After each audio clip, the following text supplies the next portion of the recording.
அதை விலைக்கு எல்லாம் சொல்ல முடியாது. விலைக்கு சொன்னால் அது மாயம் கிடையாது.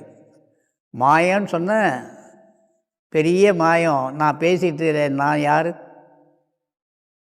கை இருக்குது, உடம்பு இருக்குது, பேசுகிற ஆள் யார்? அது மாயமாக தான் இருக்கார் உள்ள. உங்களுக்குள்ளே மாயமாக தான் இருந்து அழகாக உட்கார வச்சு உங்களை கேட்க பண்ணி சொல்லியிருக்கார். அப்போது உள்ளே இருக்கிற அவர் மாயமாக இல்லையா? அவருக்கு வடிவம் இருக்கா? இந்த வடிவம் இருந்தால் தான் அவருக்கு வேலை.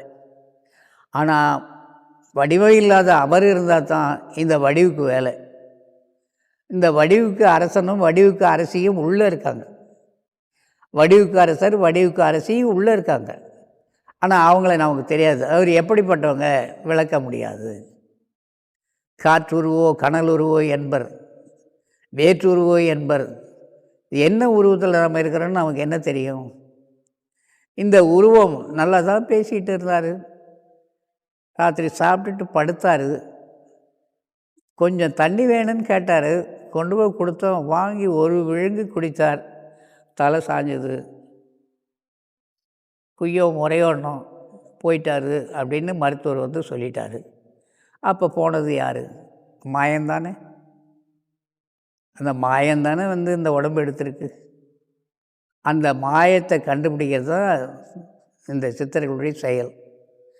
மாயமாக இருக்கிற அந்த ஒன்றை 5 புலன்களாலும் அனுபவிக்க முடியும்னு வள்ளல்பெருமான் எழுதுகிறார். கண்களால் பார்க்க முடியும், அதனுடைய சத்தத்தை காதுகளால் கேட்க முடியும். அதை முகர்கின்ற பொழுது அதனுடைய வாசனை எப்படி இருக்குன்னா கற்பூர வாசம். அதனுடைய சுவை இலகிய மணிக்கட்டிப்பாக போல இருக்கும். அதனுடைய பரிசம் மெல்ல பூங்காற்றாக இருக்கும் அப்படின்னு எழுதுகிறார். அப்போ பரிசைத்து அனுபவித்து எழுதின வாசகங்கள்.